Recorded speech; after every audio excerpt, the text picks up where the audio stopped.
in the news. As the coalition meant to oust President Bola Tinubu from power gains momentum, the All Progressives Congress has asserted that the president will emerge victorious in the 2027 elections. APC spokesman Bala Ibrahim described the coalition, whose leaders met in Abuja on Tuesday, as dead on arrival.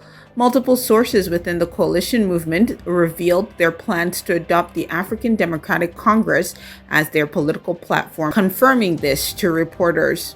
This is as former Vice President Atiku Abubakar, ex-Senate President David Mark, former Jigawa State Governor Sule Lamido, and other figures within the People's Democratic Party labeled the ruling APC a disaster to the nation. The statement signed by David Mark called on the party members and Nigerians at large to support the emerging coalition aimed at defeating the APC in the 2027 presidential elections.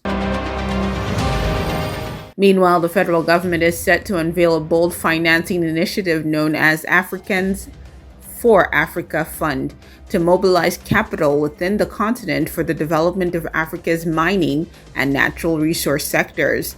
The announcement was made on Tuesday in Abuja by the Minister of Solid Minerals Development, Dr. Dele Alake, during a briefing ahead of the 2025 African Natural Resources and Energy Investment Summit that is scheduled for July the 15th to 17th at the State House Conference Center in Abuja. Represented by the Director General of the Mining, Obadiah Nkom, the minister said that the fund aims to harness African capital for African priorities with a focus on industrialization, resource benefication, and strategic investment across the solid minerals value chain. He highlighted that the fund would be one of the key highlights of the fourth edition of the AFNIS, which has now grown into Africa's flagship platform for investment, matchmaking, cross-sector dialogue, and long-term strategic partnership in the extractive industries.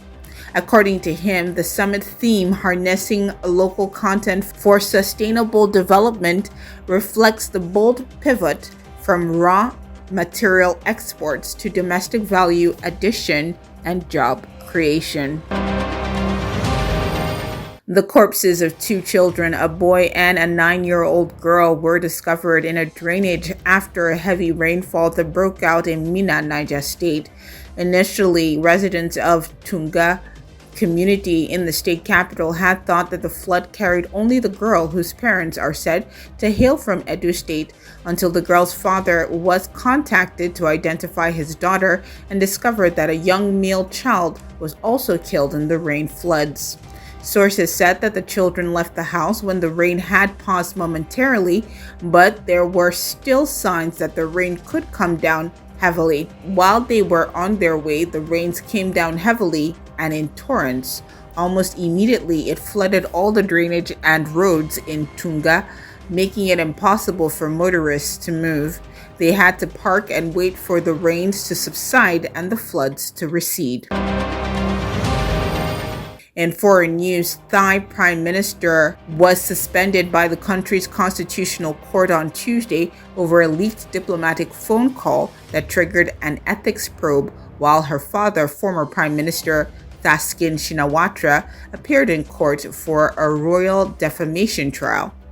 Took power less than a year ago and will be suspended while the Constitutional Court investigates whether she breached ministerial ethics during a diplomatic spat with Cambodia.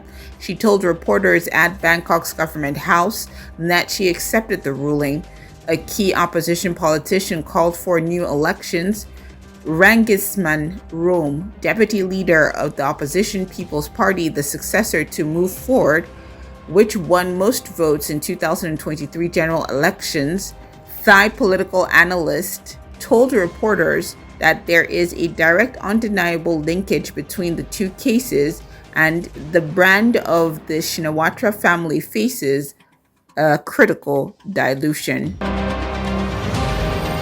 In entertainment, Nigerian entertainer Darlington Okoye, popularly known as Speed Darlington, has dismissed allegations against him, saying that he will not honor a summons from the National Agency for the Prohibition of Trafficking of Persons (NAPTIP).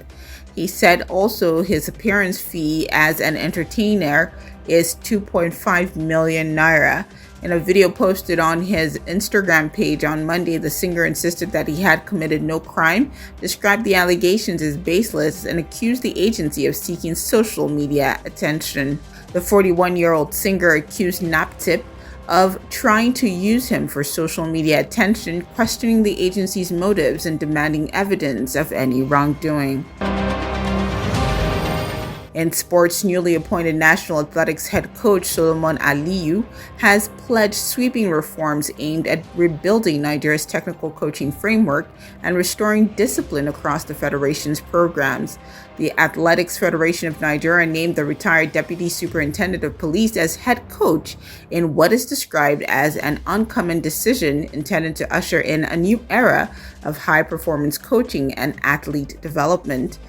The appointment, announced on Tuesday by the AFN Secretary General Israel Nwang, takes immediate effect. Aliyu will be responsible for overseeing national coaching structures and spearheading technical reforms for both domestic and international engagements. Responding to the AFN's characterization of his appointment as uncommon, Aliyu acknowledged that only the Federation could fully explain the basis for the recognition, but pointed to his long-standing contributions to national assignments as a key factor. In the news.